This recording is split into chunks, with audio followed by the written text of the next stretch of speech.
Pois é, terminamos aqui finalmente a era Powell. Aparentemente eu fui o único que ficou mais emocionado com isso, afinal de contas foram 8 anos acompanhando a trajetória Powell a cada 45 dias. Para quem é de mercado, estávamos sempre aqui juntos acompanhando Powell, mas ninguém se emocionou aparentemente, foi uma saída honrosa. Paciência, acontece, né?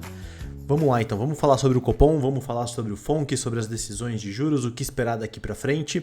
E eu acho que esse Copom aqui, ele vai trazer grandes discussões em cima do que foi escrito aqui pelo Banco Central. Sem dúvida foi um Copom que vai gerar aqui vai ser um pouco mais polêmico do que os Copons anteriores. Então vamos lá, Kevin aqui, pessoal, e vamos falar primeiro sobre o FONC. Né? Não foi nenhuma surpresa, o Banco Central manteve os juros aonde estava, nessa faixa entre 3,5 e 3,75. Isso já era amplamente esperado. Você teve somente um membro do Fed votando pelo corte de juros, que é o Miriam, né? É o único aliado do Kevin Warsh, agora que o Kevin Warsh deve assumir essa posição, essa cadeira de presidente do Fed. O único aliado dele que quer cortar juros é o Miriam, e ele segue com essa decisão de corte de juros, votou por um corte de 25. Você teve todos os outros membros votando pela manutenção, mas você teve 3 divergentes que votaram também pela manutenção, mas eles tiraram essa visão deles para frente de que existe espaço para corte de juros, ou seja, 3 deles votaram por uma manutenção, mas uma manutenção meio hawkish, no sentido de que, antes a gente via talvez espaço para corte de juros esse ano, agora a gente não vê mais. E isso, obviamente, derrubou todas as expectativas do mercado de corte de juros para esse ano no Fed e deixa uma posição difícil para o Kevin Warsh, porque ele não só vai assumir essa posição no Federal Reserve, né, como presidente do Fed, agora já com essa dificuldade em conseguir cortar juros, que é o que ele mais quer, né, já que todos os outros membros, exceto pelo Miriam, estão ficcionados nisso de que não existe espaço para corte de juros agora, com esse risco, com esse choque inflacionário que a gente está tendo no Irã e com o preço do barril de petróleo mais alto, como também o Powell falou que não vai sair. Ele falou que vai ficar, isso era uma outra dúvida importante.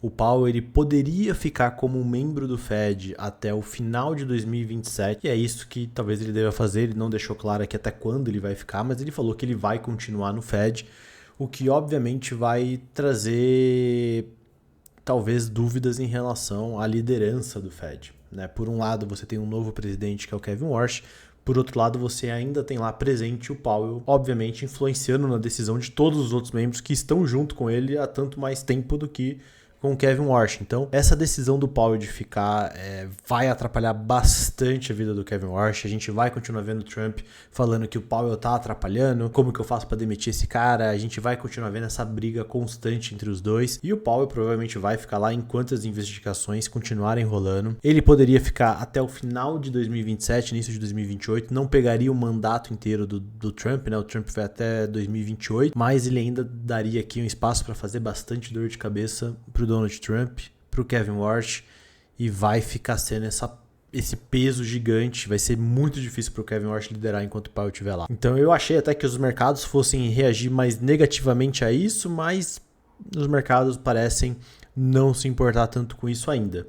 Tá? O que é importante a gente ressaltar sobre, não é necessariamente esse FONC que não teve grandes surpresas, mas sobre o que esperar daqui para frente. O Kevin Warsh já foi lá sabatinado pelo Senado, a senadora Elizabeth Warren fez várias e várias inquisições ali, parecia uma caça às bruxas contra ele, e o que o Kevin Warsh ele trouxe pra gente de relevante foi que ele acredita que vai levar a um boom de produtividade enorme, e isso eventualmente numa queda significativa nos preços, e por isso ele acredita que existe espaço para cortes de juros, porque por conta desse aumento da produtividade que a IA vai trazer, você tem que começar a cortar juros. Ele é totalmente contra o QE, né? Isso já de muito tempo atrás, desde 2008, o Kevin Warsh acredita que a impressão de dinheiro é o que causa inflação, apesar de não ter causado inflação na última década, né? Então, mas é o que ele acredita, ele é totalmente contra a impressão de dinheiro. O que coloca aqui um cheque, uma pergunta, uma dúvida. Como o Kevin Warsh agiria, por exemplo, numa situação onde você tem problema de liquidez nos bancos, por exemplo? A gente viu isso lá em 2023, né, com o Silicon Valley Bank passando por uma dificuldade grande após a subida de juros. Vários bancos regionais passaram por dificuldades depois da subida de juros, porque esses treasuries que eles tinham no balanço acabou entrando como um prejuízo, né, e vários desses bancos começaram a ter problemas de liquidez, do qual o Fed teve que resgatar dando um instrumento de liquidez na época. Interessante saber como o Kevin Warsh agiria numa situação como essa no futuro, né? Já que ele é totalmente contra a impressão de dinheiro, QE, etc. Só cortando juros ele não resolveria esse problema. Então, ponto interessante. O Kevin Warsh também acredita que os membros do Fed não deveriam ser tratados tanto quanto rockstars, né? Ele quer diminuir essa influência do Fed. Ele acha que as pessoas não deveriam saber quem são os membros do Fed, assim, né? Não deveria ser importante, por assim dizer, né? Deveria ser como era há algum tempo atrás, onde você não sabia exatamente quem eram todos os membros do Federal Reserve, você de repente sabia quem era o presidente do Fed por ser o membro mais importante, mas não era tão impactante para os mercados o que o Fed fazia ou deixava de fazer. E ele acredita que esse é o caminho, né? Que o Fed não deveria ser tão influente na precificação dos mercados, então ele quer diminuir essa influência do Fed. Ele é absolutamente favorável e é o que ele deve atacar de cara em diminuir a balança patrimonial do Fed. Essa é a prioridade dele. Ele quer diminuir a balança patrimonial do Fed, cortar juros, obviamente. Ele também acredita muito forte em cortes de juros. E o mais importante é que o Kevin Warsh não acredita em forward guidance, o que levanta uma questão do como vai ser o Fed daqui para frente. Existem duas formas de você, obviamente, presidir o Fed, de você liderar o Federal Reserve. Uma é como o Powell fez e como a gente está acostumado há uma década a lidar, que é você ter forward guidance. Então, quando você chega nas reuniões do FONC, você já está aqui com praticamente 90% precificado o que deve acontecer. A gente não tem grandes surpresas no FONC. E isso diminui a volatilidade dos mercados durante as reuniões. Você, obviamente, prepara o mercado, cria expectativas e isso ajuda o mercado a ancorar melhor o que esperar dessas decisões. Por outro lado, também o forward guidance ele tira o poder de mudança do Fed. Então, quando você dá um forward guidance, você está se comprometendo com termos de credibilidade. Então, se você tira o forward guidance depois, imagina que acontece um choque, como a gente viu agora, e o Fed de repente tem que mudar o que ele tinha prometido para o mercado que ele ia fazer. Isso vai quebrando, obviamente, a credibilidade do Fed e isso gera um problema. Então, agora com o Kevin Warsh, a gente vai ter um Fed que ele é menos apegado ao forward guidance, ele é menos apegado ao que ele está levando de expectativas para o mercado e mais apegado ao que ele deve fazer naquele exato momento, que vai provavelmente deixar um espaço maior para o Fed poder agir conforme ele acredita ser o adequado naquele exato momento, mas talvez traga mais volatilidade para os mercados durante as reuniões. Então, curioso para saber como vai ser essa transição para o Kevin Warsh, curioso para saber como vai ser a liderança dele com o Powell ainda lá, mas em geral esse foi o FONC. A gente também fez aqui uma live, tá aqui o vídeo, eu vou deixar na descrição desse aqui o vídeo da live, onde eu comentei todo o FONC que a gente acompanhou ali ao vivo. Eu achei que seria mais emocionante, mas infelizmente não foi, ninguém aplaudiu de pé o Powell. Malditos jornalistas, deveriam ter aplaudido o cara de pé. Foram 8 anos acompanhando. E Copom. Copom é onde eu acho que vai gerar as grandes polêmicas aqui. Obviamente porque foi um comunicado um pouco divergente, por assim dizer, né? Eu acho que vai ter gente que vai falar que foi um comunicado Hawk, vai ter gente que vai falar que foi um comunicado Dovish, mas eu acho que essa é uma forma pobre de se avaliar, tá? É muito mais do que Hawk ou Dovish, né? Você tem que olhar por outro ângulo. Então, vamos lá, este é o comunicado já com as alterações, né? O que mudou do comunicado anterior. Então, logo aqui no início a gente vê que ele reduziu a Selic para 14,5. Aqui ele colocou que o ambiente externo permanece incerto, né? Então, ele deixou, na outra reunião, ele tinha comunicado que tinha se tornado incerto por conta do conflito no Irã. Agora ele ainda permanece incerto, né? Ele continua colocando aqui que esses desdobramentos do conflito eles estão trazendo indefinições e está se estendendo. Aqui é um ponto importante, tá? Então, nas divulgações mais recentes, a inflação cheia e as medidas subjacentes aceleraram, distanciando-se adicionalmente da meta da inflação. Por que esse trecho é importante? Porque no último comunicado, ele tinha dito pra gente que a inflação cheia e as medidas subjacentes seguiram apresentando algum arrefecimento, ou seja, ele trouxe aqui um tom meio dovish, né? Seguiram apresentando arrefecimento. Agora, ele tirou esse tom dovish que ele tinha do último comunicado, do seguiram apresentando algum arrefecimento, para aceleraram, distanciando-se adicionalmente da meta para a inflação, ou seja, ele está sendo mais duro aqui. Aqui também ele foi mais duro, né? Ele piorou todas as estimativas, né, de inflação para frente. A projeção de inflação do Copom para o quarto trimestre de 2027, então isso também é extremamente importante, né? E talvez um dos pontos mais chaves aqui desse comunicado, porque agora a gente não está mais falando do terceiro trimestre, a gente está falando do quarto trimestre, ou seja, você jogou o horizonte relevante do Banco Central para mais um trimestre para frente e você piorou. Olha só, agora foi para 3,5 de expectativa. Então, no atual horizonte relevante de política monetária, situa-se em 3,5 no cenário de referência. Então, quando você joga, quanto mais longe é o seu horizonte relevante, mais é esperado que as expectativas de inflação estejam ancoradas. Agora, o Banco Central está jogando o horizonte relevante um trimestre para frente, para o quarto, e está piorando as projeções de inflação. Então, isso é outro tom absolutamente hawkish aqui na minha opinião. Os riscos de inflação, tanto de alta quanto de baixa, permanecem mais elevados, é a mesma coisa, né? Se intensificam após o início, aqui ele tirou essa parte para manter perante a indefinição acerca dos conflitos no Oriente Médio. Então, esse trecho aqui em geral, eu acho que o Banco Central ele usou mais para manter esse tom de que o conflito no Oriente Médio ele segue impactando as decisões para frente, gerando mais incertezas. Ele repete aqui que os choques, né? Então você vê que ele coloca no plural, né? Então ele tira o choque do petróleo como singular e coloca que esses choques que estão acontecendo pelo conflito vão continuar impactando o cenário para frente.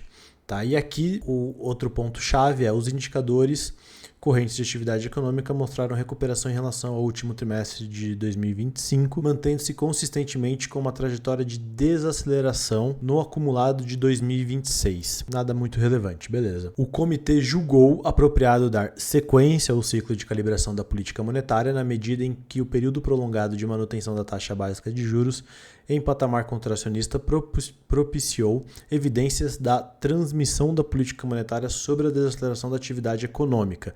Então aqui o Banco Central está falando para a gente que está funcionando, o juros está em patamar restritivo e isso está forçando a economia para baixo, criando esse efeito de desaceleração da atividade econômica e desaceleração da inflação. Então ele mostra para a gente que está avançando. Aqui é a parte dovish do comunicado, tá? Que quem quer ver isso com talvez uma ideia mais dovish é aqui que se apega. Criando condições para que ajustes no ritmo e extensão dessa calibração à luz de novas informações sejam possíveis de formas a assegurar o nível compatível com a convergência da inflação à meta. Então toda essa parte aqui é a parte mais dovish desse comunicado, porque o Banco Central ele está contratando isso que o Banco Central adicionou aqui, o extensão dessa calibração, é uma jogada de um ritmo mais dovish com hawkish. Por quê? Porque ao mesmo tempo aqui ele contratou mais um corte de juros. Então aqui ele está falando, criando condições para que os ajustes no ritmo dessa calibração continuem, tá? Então ele está falando que ele vai continuar cortando. Isso é a parte dovish, né? Então a gente ainda vai ver mais cortes para frente. O problema é que dessa vez ele adicionou esse extensão dessa calibração, o que significa que ele está meio que contratando mais um corte de 25, na minha opinião. Então, ao mesmo tempo, você não tinha isso no comunicado anterior. Então, no comunicado anterior, o Banco Central ele não só contratou mais um corte de juros, como ele também deixou em aberto o tamanho da magnitude desse corte. Né? Poderia ser 25, poderia ser 50, iria depender do cenário que a gente teria de lá para cá. Dessa vez, ele adicionou essa palavra e extensão dessa calibração, ou seja, ele está vendo que esse ritmo de 25 basis points ele é adequado, o que é talvez a parte hawkish do comunicado, porque a gente vai continuar cortando de 25 em 25 e provavelmente aqui é onde eu acho que talvez seja bem ruim para o mercado, porque o Banco Central está tirando um pouco essa visão de que existe muito espaço para queda de juros, pelo menos no curto prazo. E aqui você vê essa piora em geral nas expectativas de inflação, mesmo com o horizonte relevante sendo jogado para frente. Falando sobre o Copom, é isso. Tá? Eu acho que vai ter polêmica, vai ter bastante divergência aqui entre um comunicado hawkish e dovish, mas em geral é isso que eu vejo. O Banco Central continua cortando, contratou mais cortes, mas eu acho que ele vai seguir com esse pace de 25 basis points, o que não é nada dovish na minha opinião. É um pace muito fraco, muito pequeno para um juros que começou lá em 15%. Né? Então a gente está cortando de 25 em 25 aqui, mas eu acho que vai ser talvez ruim para os mercados em geral, é que O lado positivo é que os mercados eles já meio que se anteciparam a isso também, né? Então é difícil a gente chutar aqui qual vai ser a reação dos mercados amanhã em relação a esse comunicado. Eu diria que seria bem ruim, especialmente para small caps, mas se a gente olhar o gráfico, small caps obviamente se adiantaram, né? E já estão caindo aqui há vários e vários dias.